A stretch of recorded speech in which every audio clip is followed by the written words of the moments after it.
Welcome to the Bears Buddy podcast, where we are officially into the offseason.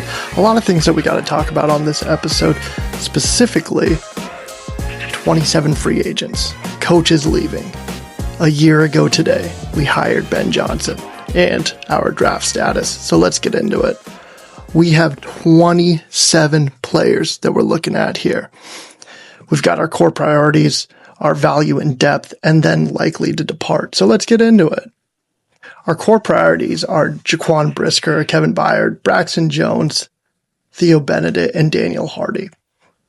So the reason that I have them on here, Kevin Byard, he had a monster 2025, earning first-team All-Pro honors and leading the NFL with 7 interceptions. Even though he's turning 33, you don't let an All-Pro like that walk. The rest of the safety room is already hitting free agency. A 2-year bridge deal is the smart move. Jaquan Brisker, he is the emotional heart of the defense. He just had a career game in the divisional round, 14 tackles, 1 sack. While he might price himself out with a big market, he's only 26, coming off that rookie contract, and it's the perfect complement to Byard. He should be the number 1 priority for a long-term extension. And then offensive tackle, Braxton Jones and Theo Benedict are weird territory here. The left tackle situation is a tricky one because rookie Ozzie Trapillo is coming off a major injury. Who knows if we'll get him back at all next season. So Jones has been a good, not great starter, but continuity for Caleb Williams is vital. If the Bears don't draft a tackle in rounds, let's call it 4, 5, 6, re-signing Jones is a necessity. As far as tier 2, there's a lot of talent on this. We got Andrew Billings, Devin Duvernay, Scott Daly, Olamide Zaccheaus, Jalen Revis-Maybin, Nick McLeod, DeMarco Jackson, Chris Williams, Elijah Hicks, Jalen Jones, and Ricky Stromberg. So the majority of these guys do add value. They add depth. Andrew Billings, he's the unsung hero of the run defense. While his 2025 PFF grade dipped slightly, his veteran presence in the middle is vital for keeping linebackers clean. That being said, he is slow, he's getting older, and I feel like we could get somebody like him, somebody younger, somebody faster, maybe not as big, not as experienced, but somebody that could help with this line going forward. Grady Jarrett is going to be huge for teaching young guys. So Devin Duvernay and Olamide Zaccheaus, with the emergence of Rome Odunze, Colston Loveland, Luther Burden, we just need experience here. The Bears don't need expensive wide receivers. And Olamide Zaccheaus was only on a 1-year, $1.5 million contract. Now, he might have had a lot of drops, but in the offseason last year, he was huge in Caleb Williams' fundamental growth. The other one here that I see is DeMarco Jackson. He is a must sign. From this value and depth, we might be looking to draft a linebacker, outside linebacker, defensive end.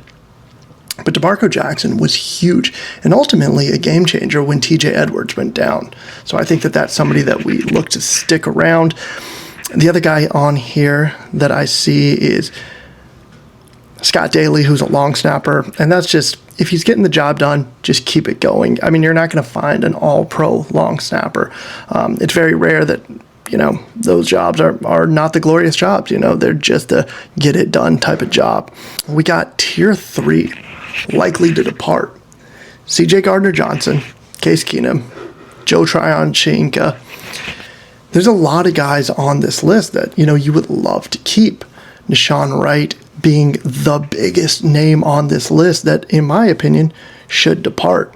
He should depart because he's set to make generational money. And I think that a guy like that, he's a great family guy. He comes from absolutely nothing. He's got one of the best stories. He's a phenomenal person.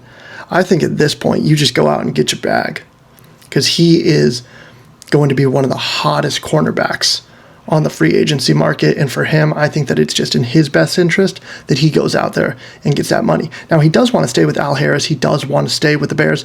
The Bears did not speak to him during the season about contract renewal, so we'll see what happens there. CJ Gardner-Johnson, likely too expensive for a third safety spot behind what we were talking about earlier, Byard and Brisker.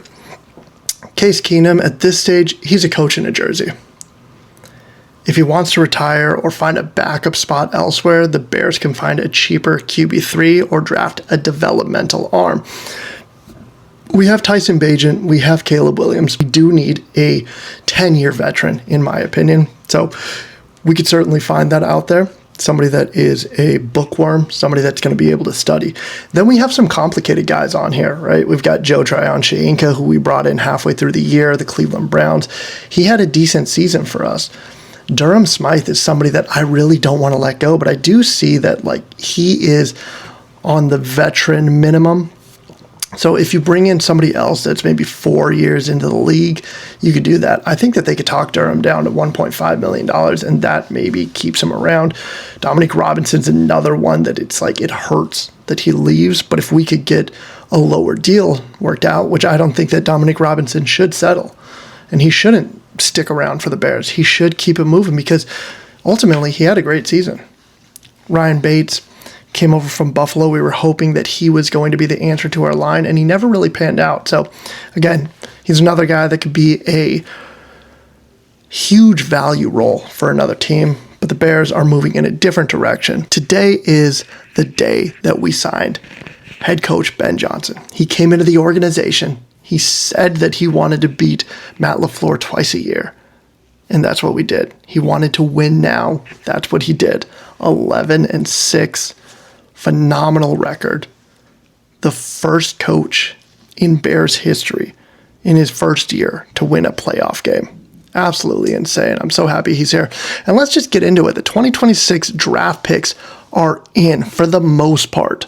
This is what it looks like right now. We have round 1, 25th overall pick. Who do you think that we're going to take? I think that we're going to take a defensive tackle. I'll get more into that into another episode. But this is the first episode of the Bears Buddy podcast. I really appreciate you watching. If you stuck through to the end, go ahead, like and follow. I really appreciate you, and I hope you have a great day.